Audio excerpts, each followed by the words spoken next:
Episode 45 की शुरुआत उस सन्नाटे से होती है जो किसी रिश्ते के टूटने के पहले के पल में होता है। एक ऐसा सन्नाटा जिसमें हर आवाज अपने आप खो जाती है।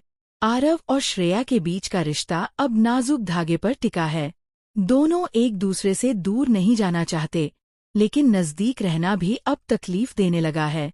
यह एपिसोड दर्शाता है कि कभी कभी प्यार अपने सबसे गहरे रूप में तब प्रकट होता है जब दो लोग एक दूसरे को छोड़ना सीखते हैं, भले ही दिल अब भी वहीं अटका रहे। सुबह का दृश्य बेहद संवेदनशील है। श्रेया अपने कमरे में बैठी है। मेज पर बिखरे हुए कुछ खत और अधूरी कविताएं हैं।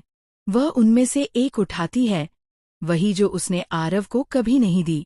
उसमें लिखा है, अगर तेरा होना मेरी खुशी की कीमत है तो मैं तेरे बगैर भी मुस्कुराना सीख लूंगी। उसके शब्द उसके दर्द को बयान करते हैं, लेकिन उसकी आंखें अब रोती नहीं। अब उसके चेहरे पर एक अजीब सी शांति है। वह शांति जो केवल उन लोगों के पास होती है जिन्होंने बहुत कुछ खोकर खुद को संभाल लिया हो। आरव दूसरी तरफ अपनी गाड़ी में बैठा है। शहर की सड़कों पर बिना दिशा के घूम रहा है। उसकी आंखें लाल हैं, जैसे वह रात भर सोया न हो। वह बार बार फोन उठाता है और फिर रख देता है। हर बार उसका मन उसे कहता है कि श्रेया को एक बार सुन ले, लेकिन उसका वादा उसे रोक देता है। स्टीयरिंग पर उसकी पकड़ कसती जाती है और बैकग्राउंड में वही थीम म्यूजिक बजता है, धीमा, दर्द भरा, जैसे किसी टूटे हुए दिल की धड़कनें हों। इस बीच अवनी की भूमिका इस एपिसोड में और भी अहम हो जाती है। वह अब दर्शक की तरह नहीं, बल्कि कहानी की दिशा बदलने वाली बन जाती है। वह श्रेया के पास आती है और कहती है, अगर किसी को बचाने के लिए खुद को जलाना पड़े तो वो प्यार नहीं, बलिदान कहलाता है। और बलिदान हमेशा सही नहीं होता। उसकी आवाज में तर्क है, लेकिन उसकी आंखों में चिंता। श्रेया बस मुस्कुराती है और कहती है, कुछ रिश्ते जलकर ही उजाला देते हैं। अवनी, ये संवाद दोनों के बीच की सोच का फर्क दिखाता है। एक व्यावहारिक है, दूसरी भावनात्मक। आरव की माँ का ट्रैक इस एपिसोड में रहस्य की दिशा लेता है। वह एक पुराने अलमारी के पास जाती हैं और उसमें से एक फाइल निकालती हैं। फाइल में कुछ तस्वीरें और एक पुराना दस्तावेज है।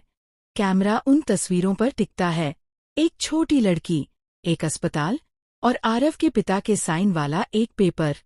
वह दस्तावेज देखकर उनकी आंखों से आंसू गिरते हैं और वह बुदबुदाती हैं, अगर ये बात बाहर आई तो सब कुछ खत्म हो जाएगा।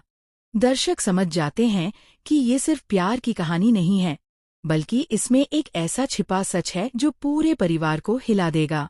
दोपहर का दृश्य सबसे भावनात्मक है। आरव और श्रेया का आकस्मिक आमना सामना। दोनों मंदिर में टकरा जाते हैं।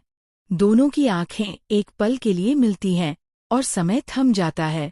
कोई संवाद नहीं, बस नजरों का आदान प्रदान। आरव धीरे से कहता है, तुम ठीक हो? श्रेया सिर्फ सिर हिला देती है। फिर आरव जोड़ता है, काश सब इतना आसान होता। श्रेया जवाब देती है, अगर आसान होता तो प्यार इतना कीमती नहीं होता। यह पल दोनों की आत्माओं का संवाद है, जो शब्दों से नहीं, एहसास से भरा है। शाम का दृश्य कहानी को एक नए मोड़ की तरफ ले जाता है। आरव घर आता है और उसकी माँ उसे बताती हैं कि पुरानी बातों को भूलना ही परिवार की इज्जत के लिए अच्छा है। वह कहती हैं, हर सच अच्छा नहीं होता बेटा। आरव ये सुनकर कुछ पल चुप रहता है, फिर धीरे से कहता है, पर कुछ झूठ इंसान को अंदर से मार देते हैं। ये लाइन पूरे एपिसोड की आत्मा है, क्योंकि अब ये कहानी सिर्फ प्यार की नहीं, बल्कि सच और झूठ की लड़ाई बन चुकी है। रात का सीन बेहद खूबसूरत और दर्द भरा है। श्रेया अपने घर की छत पर खड़ी है, आसमान की तरफ देख रही है। चांद पूरा है, लेकिन उसका दिल अधूरा है। हवा चल रही है और उसकी चुन्नी उड़ती हुई उसी खिड़की की ओर जाती है जहां आरव कभी खड़ा हुआ करता था। वह उसे पकड़ लेती है और धीरे से कहती है, कुछ चीजें लौटकर नहीं आती, लेकिन यादें हमेशा साथ रहती हैं। इस वक्त बैकग्राउंड में वही थीम गाना बजता है, जिसे सुनते ही दर्शक खुद को उस पल में महसूस करने लगते हैं। आरव अपने कमरे में बैठा वही गीत सुन रहा होता है। दोनों अलग जगह पर हैं, पर उनकी भावनाएं एक हैं। कैमरा दोनों के चेहरों को समानांतर दिखाता है। एक तरफ आंसू हैं, दूसरी तरफ अधूरी मुस्कान। और फिर एपिसोड खत्म होता है उसी वाक्य के साथ जो स्क्रीन पर लिखा आता है, प्यार से बंधे रिश्ते कभी टूटते नहीं, बस